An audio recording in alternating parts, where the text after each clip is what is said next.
穿越斗罗，我曾和传说中的龙神和海神争锋，不但大陆上任何叫得出名号的魂兽都和我有关，就连星斗大森林的兽神帝天也是我随手收的小徒弟。只因我是不死不灭的魂兽水熊虫化形，自从斗罗大陆诞生，我也随之出现在了大陆之上，并成为了无敌于世间的存在。但在我准备隐藏身份游戏人间的时候，一道天幕却悄然降临，还当场曝光了我的身份。我服装了，我摊牌了，就你这个小瘪三叫神王啊！此时一道天幕横贯天地，不可抗拒的声音更是响彻了整个斗罗大陆。天榜盘点，斗罗大陆10大传奇魂兽，上榜者皆有奖励，排名越靠前，奖励越丰厚。随着这道声音落下，斗罗大陆的全体生灵瞬间沸腾了起来。我去，大陆10大传奇魂兽，这要是真暴露出来，恐怕大陆要就此乱起来了。只是这道手笔，莫非是神灵干的好事吗？就在生灵们为此议论纷纷的时候，我和我的爱徒唐月华也在鹿鸣轩内望着远处的天幕。此刻的唐月华满脸都是凝重，他很清楚强大的魂兽对魂师意味着什么。如果那些所谓的传奇魂兽真的被曝光出来，定然会引起魂师们的觊觎，到时候无数势力或家族都会纷纷出动，而那些传奇魂兽也早晚会被屠戮殆尽。想到这，唐月华轻叹了一声，真到了那一步，恐怕这个大陆又要陷入战争之中了。那些所谓的传奇魂兽，最后恐怕还是要成为魂环魂骨。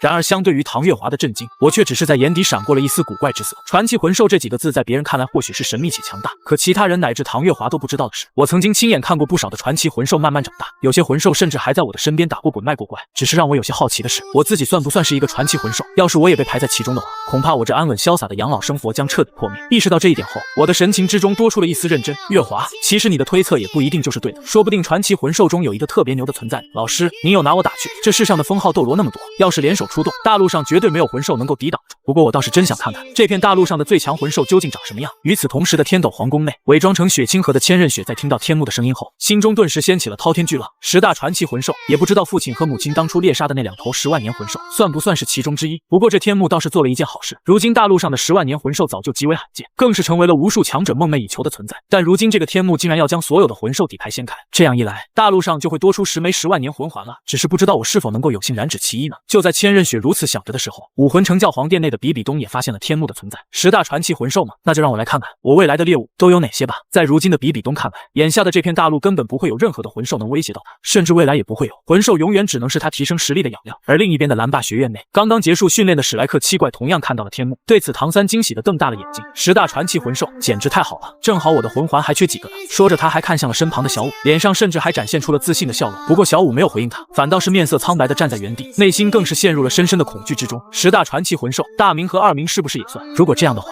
他们是不是会有大麻烦？而且妈妈是不是也算？想到这，小舞的脑海开始不断涌现过往那些不好的记忆，先是母亲倒在地上的身影，之后又是漫天的血色，这种失去至亲的痛苦，他根本不想再经历第2次。更让他感到心痛的是，唐三竟然对猎杀那些传奇魂兽心怀期待，这让小舞的整颗心都冷了下来。三哥，你太嚣张了，这片大陆人外有人，10大传奇魂兽根本不是你能应对的。这番话让唐三当即愣在了原地，一时想不通素来崇拜他的小舞怎么会突然变成这样。不过众人并没有注意到唐三和小舞之间的异常，而是神色激动地盯着天幕，他们也想对那些传奇魂兽发起挑战，再获得一些传奇魂环来。可在众人开始畅想未来的时候，不远处的玉小刚却骤然大喝一声，都别看了，给我重新开始训练，不管那些传奇魂兽是什么，都比不上最适合你们的魂兽，记住，只有我才是魂兽的权威。此时的星斗大森林内，帝天在听到天幕的话后也缓缓睁开了眼睛，想要曝光我们魂兽的底蕴吗？这是要置我们于死地啊！不过我们魂兽从来都不畏惧啊，何况我要是怕了，岂不是对不起先生的教导？这时一旁的熊军也兴致冲冲地附和起来，就是，但我还真想看看我能排第几呢？如果你是第1，那我应该就是第2。然而帝天却是冷冷一笑，你是忘记先生了吗？此言一出，熊军当即一脸的恍然，你说的对，那我就排在第3好了，不要如此自信。其实我觉得你这样的实力可能只能排在倒数。这番话让熊军当场大怒，你说什么？我可是星斗大森林的战力天花板，怎么可能是倒数？你这是对我赤裸裸的侮辱。熊军，你认识的魂兽还是太少了，这片大陆远比你想象的要可怕。眼见帝天还在继续羞辱自己，熊军立马就要开口反驳，但这时碧姬却缓缓来到了此处。好了，咱们还是继续看下去吧，我觉得他既然是天幕，总不会连名都能排错吧。随着碧姬开口，帝天和熊军都沉默了下来，但帝天却在心中推演了一番，先生必然是榜首，其次就是龙王大人，至于我，应该是排在第3吧。就在这时，天幕的声音终于再次响起，10大传奇魂兽排名正式开始。第10名，极北之地冰壁帝皇蝎，修为40万年。此时听到天幕的话，整个斗罗大陆都瞬间安静了下来。他们一方面是没听过冰壁帝皇蝎，同时也不敢相信，在天幕的排名中，第10名魂兽竟然就有40万年。照这么说的话，第1名的年限将无法想象。而唐月华则面色发白，40万年，面对这种魂兽，人类要出动多少封号斗罗才能对付？老师，我突然有些理解你刚才说的话了，然而我却只是在心中笑了笑。小兵那孩子也长大了，40万年，说起来我好像也有几万年没回去看他了，不知道我的2件小棉袄现在漏风了没有？与此同时的极北之地，听到天幕的声音后，冰帝的脸上顿时涌现出了几分小骄傲。这个天天幕也不赖嘛，我的实力确实应该上榜，只是姐姐，我感觉你的实力最少也能排个第3。雪帝闻言摇了摇头，未必，星斗大森林内也有真正的强者。那姐姐，你说榜单完全的公布出来，我们极北之地是不是就没办法继续平静下去？毕竟这天幕看上去很像神界的手笔啊。眼见冰帝一脸的担忧，雪帝却只是淡淡的笑了笑，怕什么？若是真的到了那个地步，我们完全可以把父亲找回来，只要有父亲在，就算是神界又能如何？对此，冰帝忍不住的轻哼了一声，那个大猪蹄子，我看他早就忘记我们这2个女儿了，出去玩那么久，也不说回来看一下。就在冰雪2弟聊天的功夫，天幕的画面突然开始流转，缓缓浮现出了冰帝的原型，也就是冰帝帝皇蝎的过往画面。只见他停留在海面之上，浑身都散发着不可一世的气势，只是随意的开启领域，就将万里的海域给完全冻结。这股强大的冰雪之力让目睹的人都不免心中一凛，甚至整个斗罗大陆都仿佛陷入了凌厉的冰雪之中。见此场景，唐月华的脸色当即变得更加难看。我明白了，老师，面对这般强大的存在，无论是出动多少个封号斗罗，也绝对无法取得胜利。然而对于唐月华的感慨，我却只是摇了摇头，一般吧，而且他看上去似乎有点偏科啊。随着我的话音落下，唐月华顿时满脸的震惊，但我对此没有理会，而是自顾自的在心中腹诽起来。小冰那孩子果然还是没听我的话，当年我就说过，力量要全面发展，光会动人有什么用？冰冻也是可以生火的。果然小棉袄还是漏风了，当初教的那些理论还是被忘记了。与此同时的蓝霸学院内，在目睹了冰帝帝皇蝎的身影后，唐三等人顿时目瞪口呆，玉小刚则是一脸的自我怀疑，这不可能，大陆上怎么可能存在这种魂兽？我从来就没有看到过，这绝对不是真的。在玉小刚的话音落下后，戴沐白立马对唐三出言嘲讽了起来，小三，你刚刚不是很狂吗？现在怎么不说话了？我看这个冰帝帝皇蝎和你的蓝银草挺配的。见戴沐白对自己贴脸开大，唐三下意识的开口反驳，才40万年而已，我有什么怕的？我就是不太喜欢极北之地而已，又远又冷啊，你要是喜欢你去啊。然而尽管嘴上这么说，但唐三的心里却充满了震惊。我去40万年，这还是魂兽吗？这是神灵吧？相比于众人的震惊，这时候的小五却冷静了下来。原来大明和2名都这么弱吗？居然连第10名都算不上。要是有一天我也能像冰帝帝皇蝎那么强，是不是就没人能伤害我的家人了？正当大陆上的所有人为此心绪翻涌之际，雪帝也看到了天幕上冰帝的画面，不过他的俏脸上却出现了一抹凝重的神情。妹妹，你是不是没有按照父亲大人的教导修炼？自从父亲大人出去玩以后，你就越来越顽皮了，是不是和那些魂兽学坏了？闻言，冰帝当场连连否定，但脸上却闪过了一丝不自然。对此，雪帝尽管已经看穿，可还是没有选择戳破。从今天开始，你必须继续学习父亲大人留下的知识，如果没有学会，以后你就不许再出去玩了。此话一出，冰帝立马变得委屈巴巴。不过这一次的雪帝并没有心软，因为他比任何人都清楚，极北之地很快就要陷入史无前例的混乱之中。他则想要凭自己和妹妹的力量守住极北之地。想到这，雪帝在心中暗暗说了一句：父亲大人，我和妹妹一定会让你感到骄傲的。就在这时，天幕终于完成了对冰帝帝皇蝎的展示，那道庄严的声音也再次响起。第10名，冰帝帝皇蝎，奖励10万年魂力，以及免除1次天劫。随着话音落下，一股神秘力量瞬间在极北之地降临，并悄然环绕在了冰帝的四周。冰帝的魂力也在眨眼间提升了足足10万年。但相比于这一点，更让他振奋的是免除1次天劫的奖励。要知道，对魂兽来说，天劫就是悬在头上的利刃，它能让魂兽一步登天，但也能让魂兽一步归天。而天幕给的奖励和一张保命符几乎没什么区别。随着魂力的奖励被彻底吸收，极北之地的天空之上在眨眼间变得乌云翻滚，乌云之中更是时不时的闪过雷霆，极为恐怖的威压也在此时笼罩了整个极北之地。看到这一幕，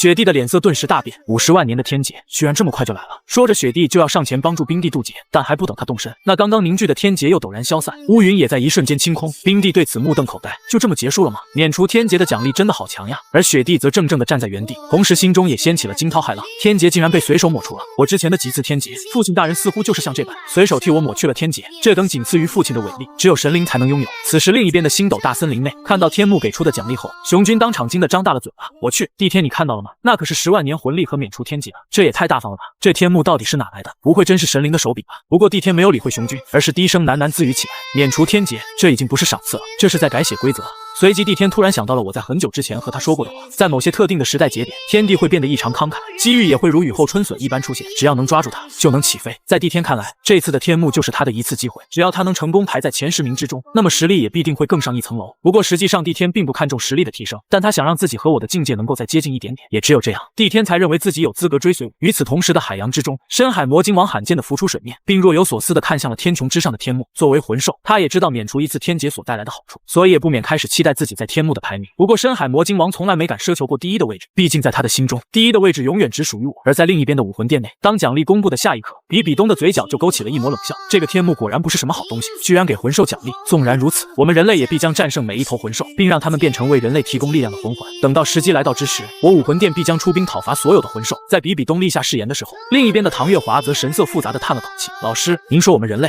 真的能比肩这些传奇魂兽吗？加上天幕给的奖励，第10名的年限已经来到了50万年，那第1名的年限会达到何等恐怖的境界？而且我还有一个疑问，为什么这等神物只奖励魂兽呢？这让我也有点羡慕呢。听到唐月华的话，我当即哈哈大笑。小月华，你这样的人居然也会羡慕其他人吗？你不是最鄙视这种靠外力来提升力量的行为吗？你的贵族风范去哪了？老师，你又笑话人家，而且您就不羡慕吗？对了，您不是封号斗罗吗？您就不希望通过天幕获得更加强大的力量吗？对此我摇了摇头，不过是力量而已。我这个人平时最不喜欢的就是力量，毕竟能力越大，责任也就越大。随着我的话音落下，天幕的声音也再次响起。第9名，暗金恐爪熊王，雄君48万年魂力。紧接着天幕再次开始了画面展示，其中雄君化为了一头巨大的暗金恐爪熊，每次挥爪都能挥出一道足以撕裂苍穹的死亡之痕。之后这头巨熊开始仰天咆哮，顿时掀起了一阵恐怖的风暴。看到这一幕，斗罗大陆的所有人几乎都被当场吓傻，但蓝霸学院内的戴沐白却对唐三微微一笑。怎么样，小三，这头暗金恐爪熊你喜欢吗？要不要以后去试试？他的所在地可没有极北之地那么远。感受到戴沐白语气中的调侃后，唐三瞬间被气得气血翻涌，不就是一头熊吗？等以后有机会，我随随便便的就可以猎杀他。闻言，戴沐白立马开始了哈哈大笑，但一旁的玉小刚却在此时陷入了沉思。作为极少数知道唐三拥有双生武魂的人，他比任何人都清楚暗金恐爪熊的魂环对昊天锤意味着什么，因此玉小刚很快就下定了决心，如果有机会，一定要帮小三猎取到这只暗金恐爪熊，即便是以后被人捷足先登了，也要为他找一只100年或1000年乃至万年的暗金恐爪熊。想到这，玉小刚目光坚定地看向了唐三，小三，你放心，老师永远支持你。就在这时，天幕威严的声音再次响起，第9名，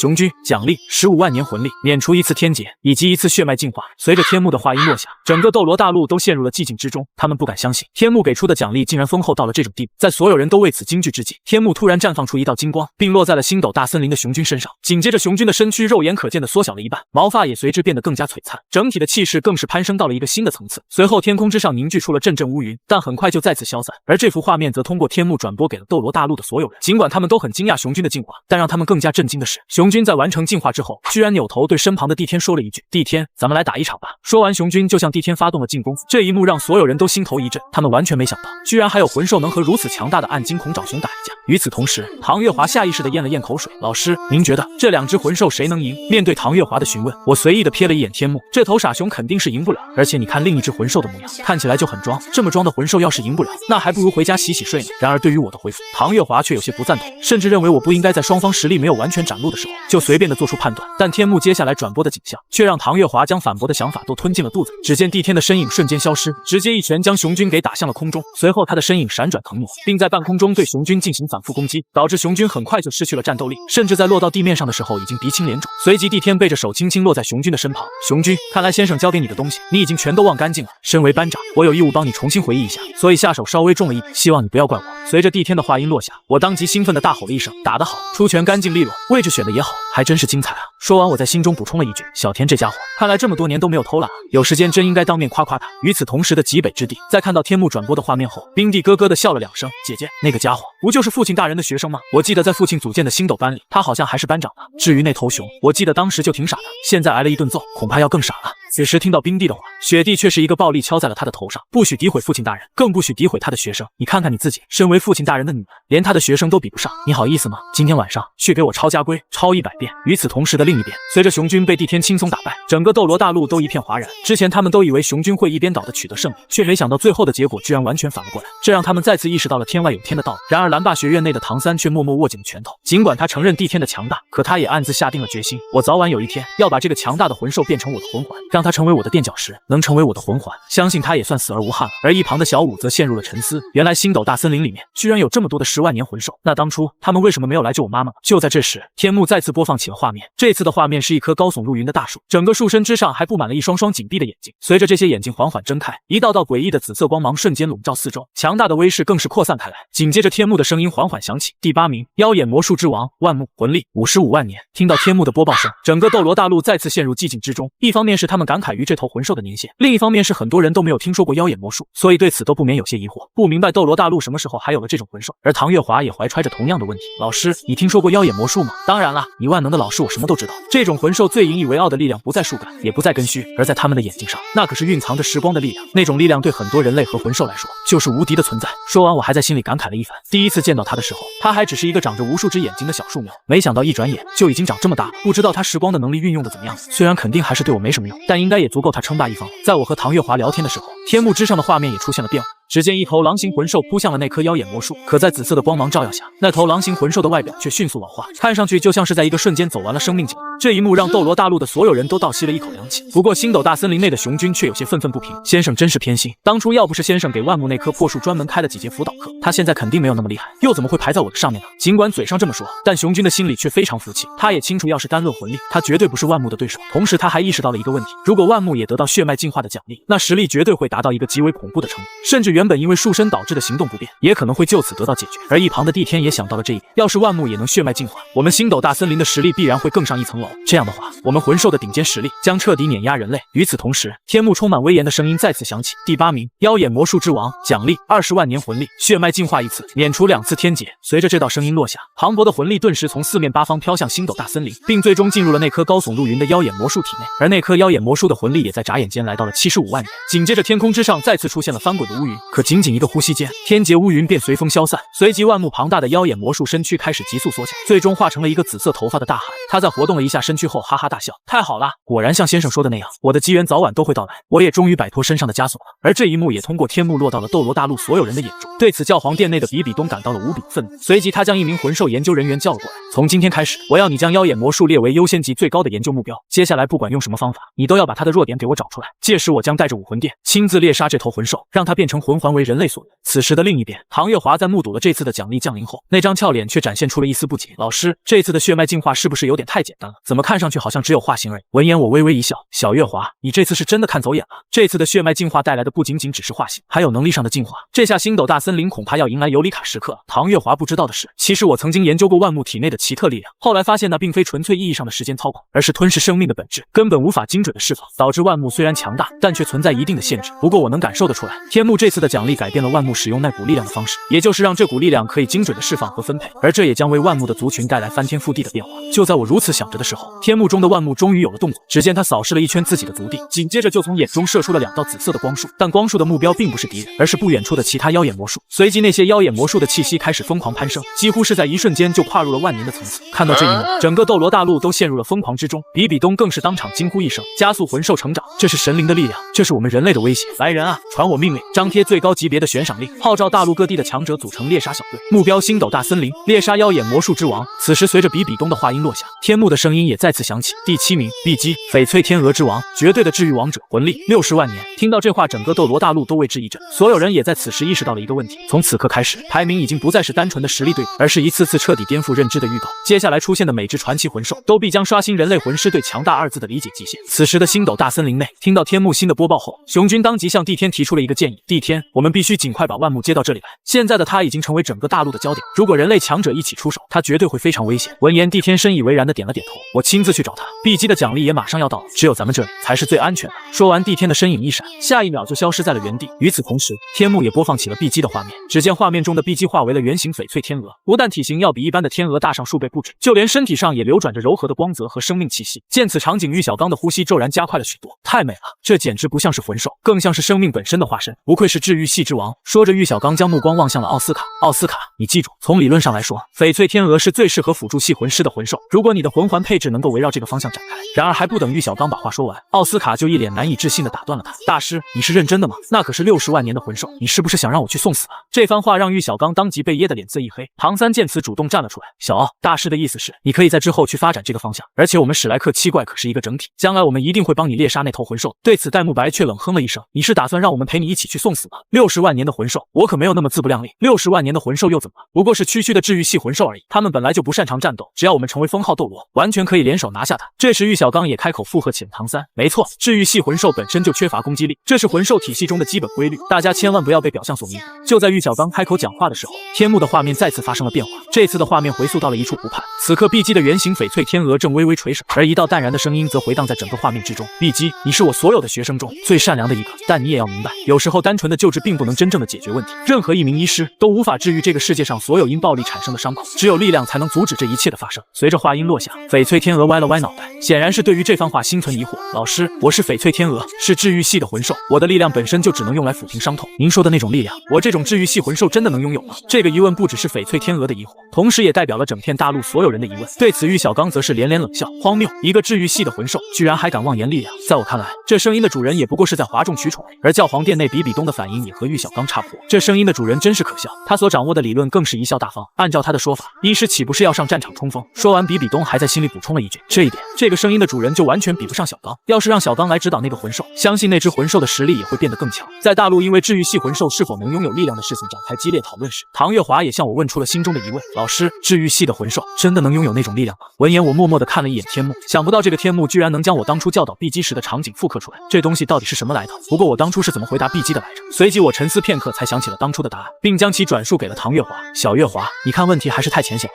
既然治愈可以修复生命，那为什么不能反向操作？况且医师往往比任何人都清楚该如何让一个生命彻底走向终结。你可以等着看，这些传奇魂兽绝对要比你想象中的还要可怕。随着我的话音落下，天幕就像是在响应我的话一般，立马播放起了其他的画面。只见翡翠天鹅振翅高飞，径直来到了星斗大森林的另一边。这里有2只10万年的魂兽正在相互厮杀，正是柔骨兔和幽冥狼。而翡翠天鹅在赶到这里后，没有选择调停，反倒是悍然出手，下一秒就释放出一道血色领域，笼罩了整片战场。紧接着，柔骨兔和幽冥狼的生命开始迅速流失，反观翡翠天鹅的体内却涌入了无穷无尽的力量，甚至气息也随之暴涨。等到柔骨兔和幽冥狼因为体力的流失而虚弱之时，翡翠天鹅才从天而降，并开始疯狂抽打柔骨兔和幽冥狼。你们作为10万年魂兽，却在这里胡闹，实在该打！我必须让你们学会和平共处。见到这一幕，斗罗大陆上的所有人都一脸的震惊，我则是满意的拍了拍手，喵的，这才是治愈系魂兽该有的样子。听到这话，唐月华一脸的黑线，老师，我还是第一次认识这样的人。不过你说的很有道理，只是现在我有点好奇，碧姬口中的那位老师到底是谁？能教会他这种反向生命的存在？他的实力究竟有多么强大？如果有机会的话，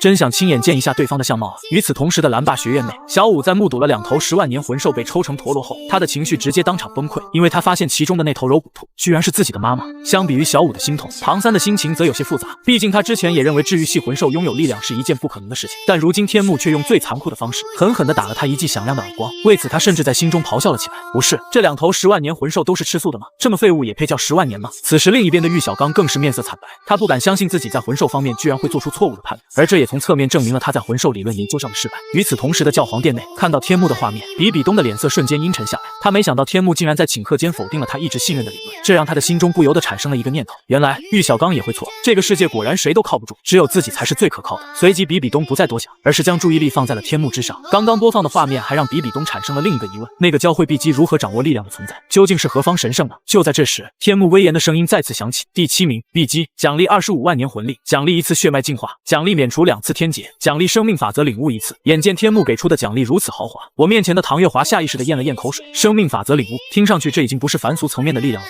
这已经是神的领域了。可是老师，这生命法则到底是什么？耐心看下去吧，小月华，人只有学会耐心，才能真正领悟生命的精彩。此时的蓝霸学院内，因为天幕给出的奖励，唐三的呼吸已经变得急促起来，甚至还再次对碧姬的力量产生了觊觎之心。生命法则，要是我能拥有这种奖励，肯定会受到神明的注视吧。好在我虽然无法得到这份奖励，但我却可以在未来想办法猎杀那头翡翠天鹅之王，这样的话，生命法则肯定也会作用在我的身上。就在唐三畅想未来的时候，星斗大森林的天上突然汇聚了无穷无尽的生命能量，并在顷刻间涌入了碧姬的体内，不但让碧姬的魂力增长到了85万年，甚至还让她的血脉完成了蜕变，帮助碧姬领悟了真正的生命法则。而在这股力量的帮助下，我曾经教导过碧姬的那些话都一一浮现在了她的脑海中，但以往那些晦涩难懂的知识不再抽象，反倒是终于被碧姬给彻底掌握。与此同时，天空之上刚刚汇聚的天劫雷云也在眨眼间消散，消散的速度也远远超过了前几次，似乎连天劫雷云都在恐惧碧姬体内的生命本源。见此场景，蓝霸学院内的玉小刚直接瘫坐在了地上，完了，一切都完了。那只魂兽现在拥有了更强大的力量，这无疑再次证明了我理论研究的错误，可那是我研究了一辈子的东西啊。而在此刻的教皇殿内，几名武魂殿的学者急忙找上了比比东。教皇冕下，根据天幕所展现出的内容来看，玉小刚留下的所有魂兽研究理论很可能都是错误的。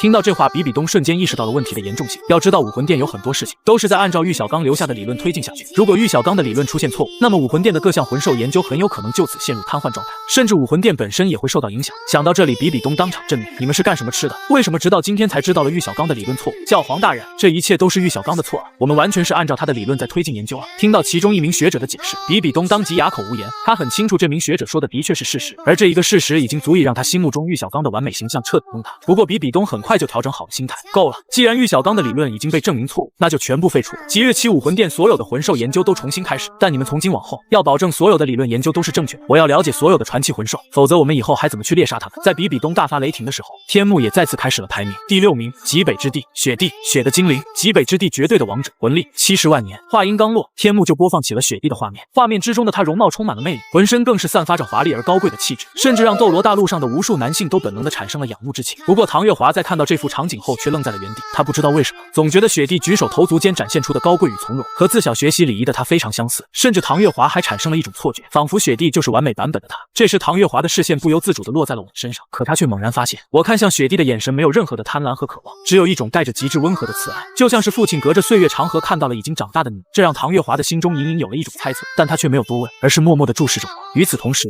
天幕的画面突然再次回溯，画面中的雪帝和冰帝正坐在一间教室，教室的前方则有一个背影在缓缓地讲述着什么，但因为角度的问题，所有人都只能看到他的背影。这时那个背影传出了一道平稳而理性的声音：小雪，你要记住，用血对敌人进行正面打击是一种非常愚蠢的行为，只有让敌人在暴风雪中一点一点的消耗，让他们亲手埋葬自己，才是雪的真正奥秘。我知道了，父亲大人。随着雪帝的话音落下，斗罗大陆上的所有人都倒吸了一口冷气，他们都能听得出来，那个背影的声音和教导碧姬的声音一模一样，再加上雪帝将那个背影称作父亲，所以很多人都反应了过来，雪帝的父亲竟然就是碧姬那位神秘的老师，这也让所有人对那个背影的身份变得更加好奇。不过相比于其他人，唐月华的脸上则出现了一丝怪异，那个背影的神态怎么看起来这么眼熟呢？此时看着天幕中那道背影的神态，唐月华下意识地瞥了我一眼，这让我难免心中一紧，这丫头应该看不出来吧？而且我现在的声音和那时候相比还进行了一番伪装，她应该没办法光凭神态就认出我来。正当我为此担心的时候，天幕的画面也再度出现了变化，只见天幕中的我在得到雪帝的答复后再次开口：明白了就好，我教给你的已经够多了，接下来就该你自己去实践了。随着我的话音落下，天幕的画面也快进到了几个月后，某天雪帝突然发布了一条号召令，要求极北之地的所有10万年魂兽和自己对战，如果他成功获胜，那么就要奉他为极北之地的王者，反之雪帝则会离开极北之地。看到这幅画面，斗罗大陆的无数魂师都顿感头皮发麻，这是要一个人挑战一群魂兽吗？这时天幕的画面再度变换，雪帝孤身伫立在自己布下的风雪之中，他的对面则站着10几头10万年魂兽，双方对比之下，雪帝的身影显得极其渺小。但随着这场战争开始，再也没有人胆敢小瞧雪帝，只见那些魂兽在冲向雪帝后就被纷纷打落，体内的魂力更是在风雪的影响下被逐渐抽干，导致所有魂兽在短短的几分钟之内就失去了战斗力。等到所有的魂兽匍匐在雪帝的面前，雪帝也就此赢下了这场战争，并成为了极北之地真正的王者。随着天幕的画面播放到此处，极北之地的雪帝也露出了一副追忆的神情。我记得在那场战斗结束后，父亲大人就离开我们了，他说我已经拥有了主宰极北之地的力量，不再需要他的庇护。姐姐，你不要听他瞎说，父亲大人分明就是找借口出去玩，什么不需要庇护啊？咱们不管多强，在父亲大人的面前永远都是一个需要保护的小孩子。就在冰雪二弟交谈的功夫，帝天终于带着万木赶了回来。他在看到天幕的景象后不免有些感慨，先生的女儿居然也这么强大，不知道天幕会给他什么奖励，想来会和碧姬的奖励一样可怕。闻言，碧姬若有所思的点了点头，是啊，而且我感觉极北之地在短时间内一定会成为禁区中的禁区，但只要人类有了足够的实力，他们一定会去极北之地伤害冰雪二弟，不知道咱们能不能邀请他们加入星斗大森林。此时的蓝霸学院内，在看到雪帝单挑群兽的画面后，唐三的脸色瞬间难看到了极致，甚至还当场骂出声来，既然是魂兽，就老老实实的等着人类猎杀就好了，为什么天幕还要让他们变强呢？这样可是会给人类带来极大的灾难啊。此话一出，一旁的小五当即脸色煞白，三哥怎么变成这个样子？魂兽为什么要等着人类猎杀？而且如果不是被人类侵占了栖息地，如果不是魂师为了力量猎杀魂兽，魂兽绝对懒得主动攻击人类啊！想到这，小五再也压制不住心中的不满。三哥，你为何如此是非不明，黑白不分？魂兽从来就不是天生的恶啊！小五现在真的很讨厌。看到小五发红的眼眶，唐三顿感心如刀绞，但他什么话也没说，而是在心中默默地安慰起了自己。小五只是个小丫头，她还什么都不懂，等到她自己想通了之后，就会变回通情达理的模样。到时候我再大人不计小人过，带着她走上巅峰。就在这时，天幕威严而古老的声音再次响起：第6名，雪帝，奖励30万年魂力修为，血脉进化1次，免除普通天劫3次，免除100万年天劫1次，冰雪法则掌握。眼见天幕这次给出的奖励如此豪华，整个斗罗大陆都陷入了疯狂之中，尤其是大陆上的各种魂兽，他们万万没有想到，自己竟然亲眼看到了一只魂兽迈入100万年的门槛，而这也仅仅是第6名，再加上前5名，这样一来魂兽一族必将崛起。正当魂兽们为此振奋之际，极北之地的天空陡然汇聚了一股磅礴的魂力和冰雪能量，所有的奖励也在顷刻间降临到雪帝的身上。随着他的魂力提升到100万年以及掌握了冰雪法则后，天空上顿时出现了无比雄厚的天劫雷雨，隐隐之间甚至还携带着毁天灭地之势。而这幅画面也通过天幕转播到了大陆的各个角落，雄军对此更是惊得瞪大了眼睛。俺的老天爷啊，这就是100万年天劫啊！这要是换俺来，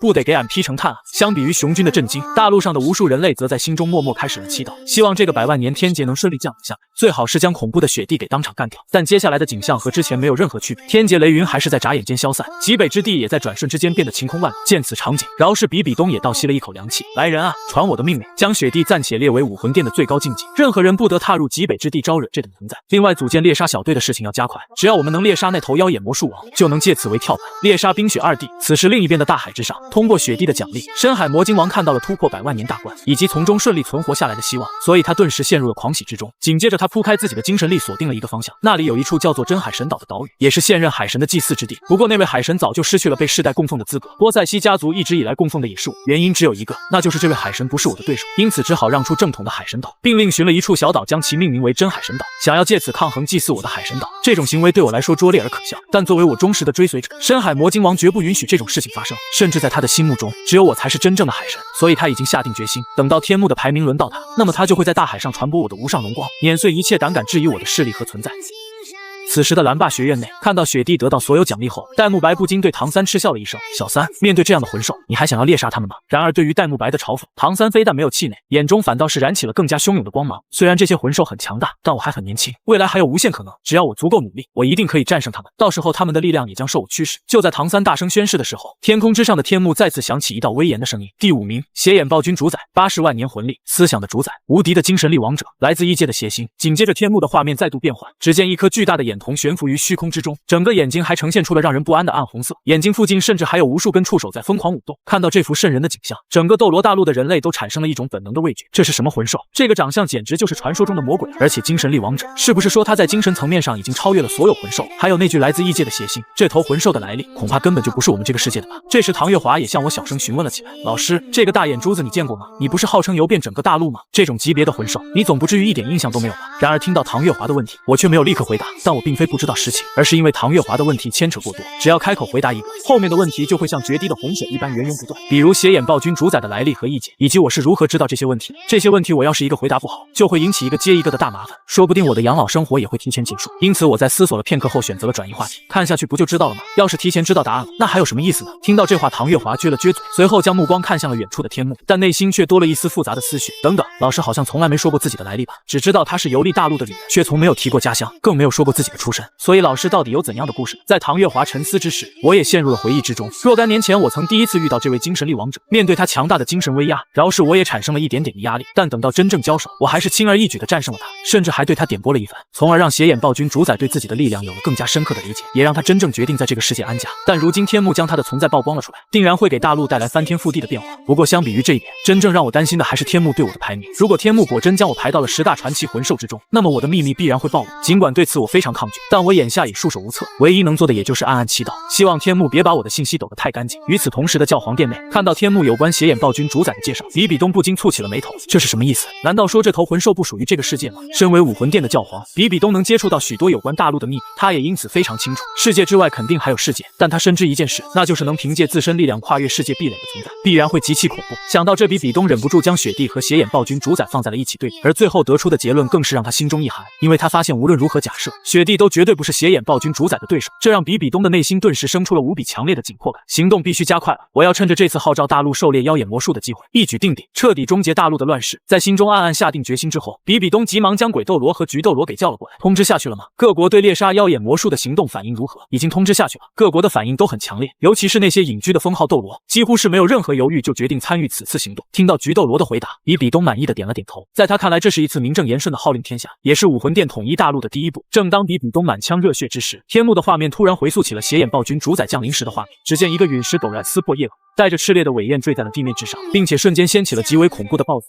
几步，一个呼吸之间就席卷了周围的数千里。这时，一名身披斗篷的男子出现在了陨石的附近，口中还不禁喃喃自语起来。没想到，在另一片日月大陆上，还能遇到如此稀奇的魂兽。随着这名男子的话音落下，蓝霸学院内的玉小刚顿时如遭雷击。日月大陆居然真的还有另一片大陆！作为一名翻阅过无数书籍的学者，玉小刚曾在武魂殿最为隐秘的史料中看到过只言片语的记载。那上面说，这个世界上不只有斗罗大陆这一片天地，而初代武魂殿殿主更是曾经跨越无尽海域，成功抵达了另一片大陆。但那时的玉小刚一直以为那不过是夸张化的记载，毕竟这么多年，无论是武魂殿还是各大宗门，都没有任何关于另一片大陆的消息流出。直到现在，玉小刚才第一次从其他人的口中听到了另一片大陆的存在，这让玉小刚瞬间产生了一种狂热的情绪，甚至他认为只要自己能去往那片大陆，那他的名字必将会记入世界的历史之中。就在这时，邪眼暴君主宰从陨石之中冲出，男人则在扫视了一眼对方的相貌后，突然发出了一声轻笑：“你这个小别致，长得还挺东西的。”听到这个男人的调侃，极北之地的冰雪二弟下意识地对视了一眼，雪帝更是震惊不已。这个调侃的语气，那个男人肯定是父亲，可是父亲大人怎么会去过过另一片大陆，而且还见过斜眼暴君主宰。这时冰帝也认出了那个男人就是我，所以当即赌气的嘟起了小嘴。我就知道父亲大人肯定对咱们有隐瞒，居然背着我出去旅游，连我都没有去过日月大陆呢，真是偏心。但雪帝没有理会冰帝的小情绪，而是死死的盯着天幕的画面。难道说斜眼暴君主宰也是父亲大人曾经的学生吗？正在雪帝百思不得其解之时，天幕的画面再次开始变换。只见斜眼暴君主宰率先释放了磅礴的精神力，试图将我给当场震杀，可我却在原地一动不动，只是微微动了一下眼神。紧接着一股更加浩瀚与纯粹的精神力便骤然爆发。随着两股精神力互相对撞，斜眼暴君主宰庞大的身躯猛然一震，甚至他的精神波动还出现了明显的紊乱。看到这一幕，斗罗大陆上观战的所有人都倒吸了一口凉气，同时还纷纷猜测起了我的身份。这个人是谁？难道是日月大陆的封号斗罗吗？要是他能成功干掉这个恶魔就好。与此同时，我面前的唐月华也握紧拳头，开始大声助威：加油，击败这头邪恶的魂兽，让他见识一下我们魂师的力量。听到唐月华的话，我一时之间有些心情复杂。魂师吗？我怎么好像稀里糊涂的成了人类的希望？还有比这更离谱的事情吗？不过这也只是个开始而已，希望等我暴露身份的那一天，你们都不会疯吧。在我思绪流转之时，天幕中的战斗已经进入了白热化。只见斜眼暴君主宰用自己的精神力换来了一大群魂兽，并用精神指引着兽巢向我发起了冲击。对此，所有人都不禁心中骇然，他们都看得出来，这个兽巢中有很多魂力等级达到5万年以上的存在，甚至还有几头10万年魂兽，所以几乎所有人都已经默认我无法承受住此次兽巢的冲击。而蓝霸学院内的众人也展开了激烈讨论。不过在唐三和玉小刚认为我必死无疑的时候，小五却突然开口：也许他不会死呢。小五的这番话让唐三一愣：小五，你说什么？你怎么会这么想呢？不知道为什么，我总觉得那个人的体态和雪帝的父亲非常像，而且一个敢去围观陨石坠落的人，真的会去做没有把握的事情吗？此话一出，唐三下意识的想要反驳，却又不知道该如何说起，只能默默的看着天幕中的画面。此时的画面中，兽巢已经马上就要逼近，但我却丝毫不慌，而是慢悠悠的抬起了一只手。终于全力出手了吗？那我就稍稍的用上几分力气吧。不过你用精神控制的这些魂兽可都是我的学生，我可舍不得干掉他们。所以树界降临。随着我的话音落下，无数只木质巨手破土而出，将那些被控制的魂兽都给牢牢的握在了手中。随即我又操控一只更大的巨手，不费吹灰之力的就抓住了斜眼暴君主宰。见此场景，斜眼暴君主宰顿时震惊不已。如此强大的力量，你不是人类，你到底是谁？此刻斜眼暴君主宰提出的问题，也是整个斗罗大陆所有人心中的疑惑。大陆上的强者早就知道这个世界上人外有人，可在目睹了我和斜眼暴君主宰之间的战斗后，他们都不约而同的有了另一个念头，那就是神外有神。不过相比于其他人，武魂殿的大供奉千道流还保持着基本的冷静，但他的思绪也随着树界降临跨越了无尽的岁月，从而回到了不知道多少年前的海神殿中。那天他第一次遇见了波塞西，还目睹了传说中的真假海神事件，甚至还曾亲眼看着我将海神神位如垃圾般丢弃。除此之外，他还在海神殿中看到了一个浮雕，那上面刻着的赫然就是树界降临释放后的图案。想到这，千道流不禁喃喃自语起来，难道和斜眼暴君主宰战斗的那个人，实际上就是那位真正的海神吗？如此说来倒也合理了，只是没想到那位远比我想象的还要强大。听到千道流口中的低语，一直站在一旁的金鳄斗罗忍不住开口询问：大供奉，那位是传说中的神灵吗？不是神灵，他远比神灵还要可怕。闻听此言，金鳄斗罗顿时神色一凛，接着立马差人将这则消息上报给了比比东。对此，比比东的内心难免有些五味杂陈，他没想到在自己为了罗刹神位赌上一切的时候，竟然有人视神位如碧玉，这让比比东产生了极强的挫败感。不过他很快就调整好了心态，并将目光落在了天幕上，想要看看斜眼暴君主宰会迎来怎样的下场。此时的画面之中，眼见斜眼暴君主宰还在挣扎，我当即握紧了困住他的巨手，差点当场把斜眼暴君主宰捏爆。在感受到死亡的威胁后，斜眼暴君主宰终于安分了下来，放过我，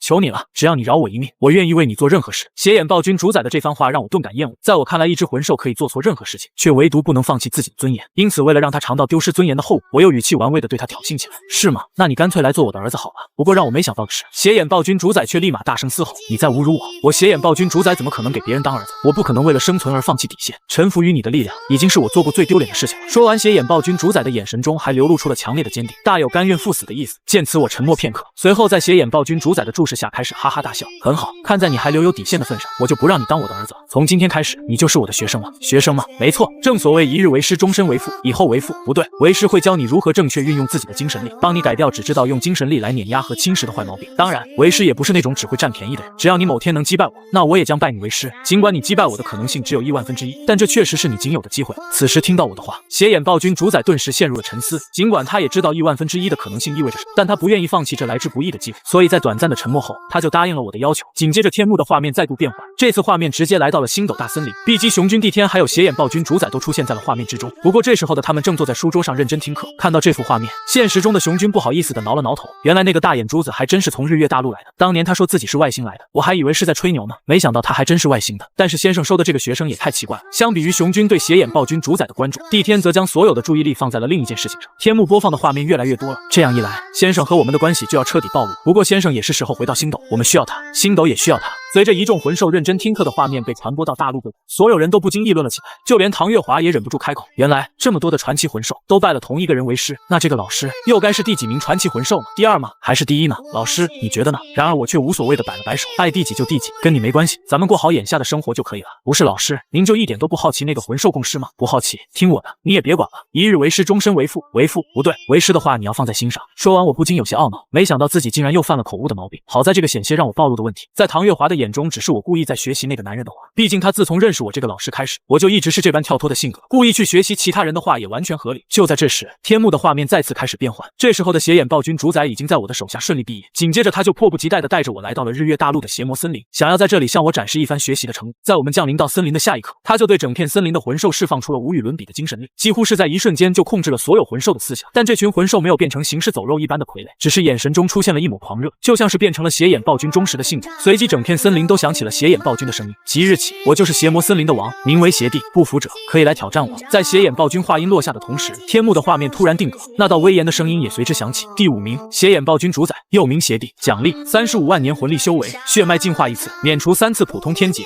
免除100万年天劫，幻想法则掌握，精神力翻倍。紧接着天幕散发出了一股磅礴的精神力和魂力，而这股力量则径直来到了日月大陆的邪魔森林内，最终进入了邪帝的身体之中。与此同时，邪帝的魂力和精神力开始疯长，甚至还在一瞬间就掌握了幻想法则，这让邪帝一时之间有些兴奋。这就是老师曾经说过的力量吗？好强大，真的太适合我了。还不等邪帝高兴太久，天空之上就出现了天劫雷云。不过这次的天劫雷云异常凶猛，几乎相当于3个10万年和1个100万年天劫的集合体，所携带的毁灭气息更是远远超过了雪帝的天劫雷云。面对天劫雷云所汇聚的能量，邪帝却丝毫不慌，甚至都没有耐心等到天幕免除雷劫，下一秒就轻轻地吐出了一个字滚。伴随着这道话音，如星河般浩瀚的精神力和魂力当即扩散开来，一道紫色的光柱更是直冲天际，当场将天劫雷云给尽数分散。看到这个似乎神灵才能做出的壮举，蓝霸学院内的唐三不禁脸色煞白。不过是排名第5的传奇魂兽，竟然就能直接轰开100万年的天劫，魂兽居然会拥有这等力量。说着，唐三突然兴奋起来，野心也变得更加雄厚。但也只有这样的力量才能配得上我。我唐三以自己的人格发誓，这只魂兽以后必将成为我的魂环。在唐三慷慨陈词之时，朱竹清和宁荣荣等人也商量了起来。今天我才知道，人外有人，天外有天。我们在这个学院终究只是井底之蛙，看来等到时机成熟的时候，我还是要出去游历一番。听到朱竹清的话，众人都急忙大声附和，丝毫没有注意到一旁玉小刚阴沉的脸色。都怪这个该死的天幕，区区魂兽而已，天生就应该沦为魂环，为什么要给他们那么丰厚的奖励？是我们人类不配吗？还是我这个大师不配？与此同时的天斗皇宫内，伪装成雪清河的千仞雪在目睹一切后，脸上顿时出现了前所未有的凝重之色。他意识到，以人类眼下各自为战的情况来看，如果人类和这样的魂兽群体发生了战斗，那么人类绝对会一败涂地。想到这，他果断将蛇矛斗罗给叫了过来。蛇叔叔，立刻请刺豚斗罗动手，天斗帝国该换个主人了，大陆也要尽快完成统一了，否则人类的灾难必将在不久后到来。在斗罗大陆的人类心思各异之时，天幕的画面再度开始播放。只见邪帝在得到天幕的奖励之后，猛然将魂力和精神力朝着整个邪魔森林包围而去，而森林内的魂兽和人类魂师都在眨眼间一起陷入了昏迷之中。见此场景，斗罗大陆上的人当即有些不解，只有我的脸上露出了一丝恍然，瞬间明白邪帝应该是在进行实验，准备看一下自己对精神力的运用达到了何种地步。毕竟我曾经说过，他最终的修炼目标就是达到对精神力的终极运用，只有这样他才是一个合格的精神力王者。一旁的唐月华在发现我的神情后，很快就意识到我应该是了解某些事情，所以赶快追问了一番邪帝在干什么。对此我沉吟了片刻，他在为每个人打造属于自己的理想世界，我将这种情况称之为无限阅读。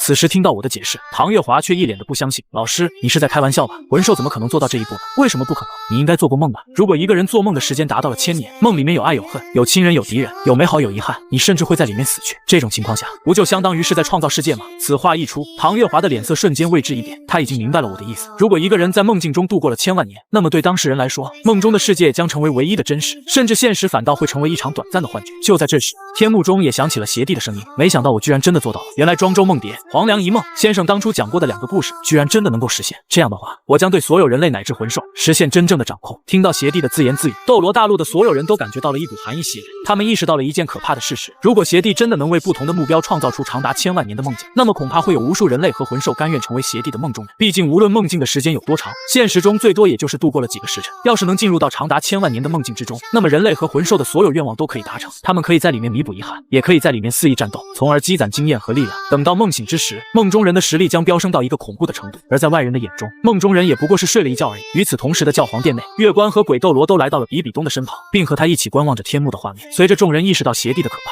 月关不禁感慨了一声：如此强悍的魂技，居然是那个魂兽共师教导出来的。恐怕魂兽之所以如此强大，也是因为有这个魂兽共师的存在。这番话让比比东忍不住皱起了眉头，他隐隐之中有了一种别样的感觉，似乎整个斗罗大陆都笼罩在了我这个魂兽共师的阴影之下。此时的蓝霸学院内，唐三和玉小刚等人都满脸的惊恐，马红俊则咽了咽口水，编织梦境，操纵梦境世界。要是真有这种能力，我们人类岂不是全都会沉沦进去？作为邪火凤凰的继承者，马红俊比任何人都要清楚，人类在欲望面前到底有多么脆弱。如果是他来面对这种梦境，绝对无法抵抗那种诱惑。但在这时，唐三却站了出来，慷慨陈词：如果换我来，我一定能击碎这个梦境世界。所谓的梦境，也绝对不可能让我沉沦。闻言，玉小刚沉吟了片刻，但愿如此吧。小三，你可一定要好好守住这份初心。不等玉小刚的话音落下，天幕的画面再度变换，将画面回溯到了若干年以前。只见在无边无际的海洋之中，一头如山岳般庞大的黑色鲸鱼冲出了，并掀起了足以吞没一座岛屿的滔天巨浪。所有人的注意力都放在了这头海魂兽的体型上，以至于根本没人发现它身上那个微不足道的小黑点。这时天幕威严的声音随之响起：第4名，深海魔鲸王，99万年魂力，大海的王者，海魂兽的霸主，别名小黑。在听到天幕说的最后一句话时，整个斗罗大陆都仿佛被按下了暂停键。短暂的沉寂之后，铺天盖地的议论声彻底爆发。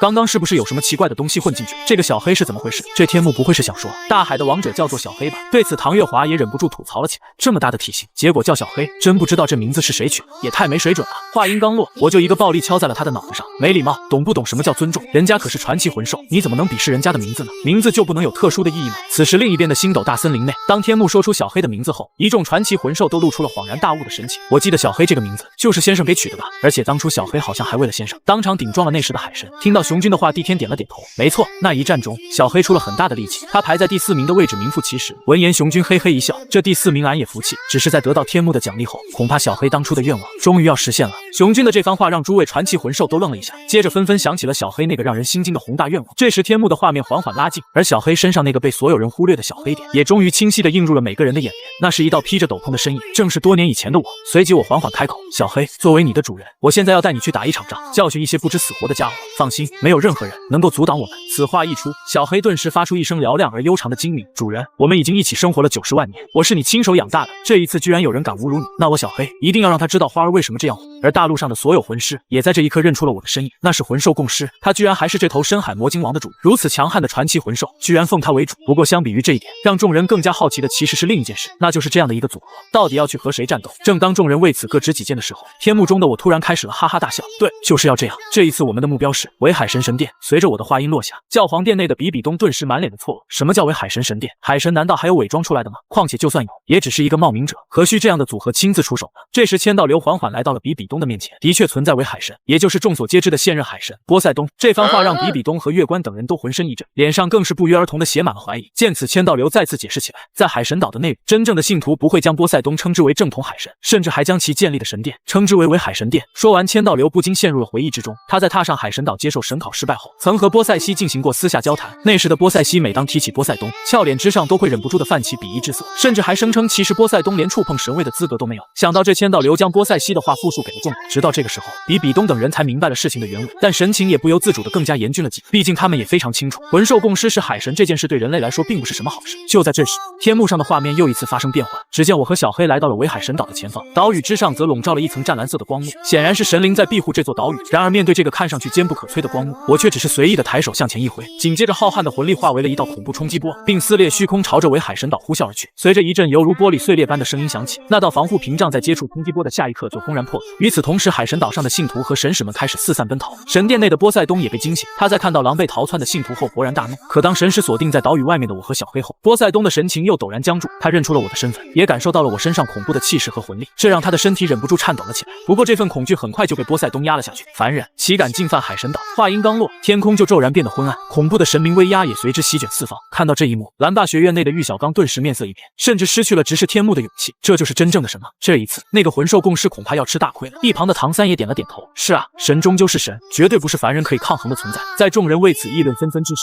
天幕中的小黑悍然动手，下一刻就携着滔天巨浪用肉身袭杀而来。在这些巨浪和小黑90万年魂力的加持下，小黑的这次攻击已经不再是单纯的肉身冲撞，而是力量和领域还有法则的全面叠加。面对小黑展现出的滔天之势，波塞冬急忙催动全部神力构筑起了终极防御。可在这时，我却释放出一道几乎无法被察觉的魂力波动，直接悄无声息地击中了他，导致波塞冬的防御瞬间失效，而小黑的攻击也在此刻到，波塞冬更是避无可。整个人都在小黑的冲击下砸到了为海神岛之中，紧接着小黑的身躯又压在了岛屿上，随着一阵恐怖的冲击波扩散开，整个海神岛都在刹那间分崩离析。波塞冬则狼狈地躺在废墟之中，用尽全力地修复着自己破碎的神躯。看到天幕中转播的这幅场景，斗罗大陆上的所有人都不免心中一紧，他们直到这个时候才意识到，原来神明也并非不可战胜的存在。但这个结果让他们一时都有些无法接受，因为一旦接受就意味着整个世界的秩序都需要被重新定义。这时我面前的唐月华也忍不住出言询问，老师，如果是你的话，可以击败这头深海魔鲸王吗？感受到唐月华语气中自带的比较后，我却是毫不犹豫地摇了摇头，我比不上他，他有一个强大的主人，我却没有。另外他忠肝义胆，捍卫主人，这份情谊不是我能比的。听完这番话，唐月华轻笑了一声，看来他真的无敌了。只是如今第4名魂兽就能击碎海神，那第3名岂不是要毁灭整个世界？而且也不知道他这次会得到什么奖。在唐月华的话音落下后，天幕的画面也再次发生变化。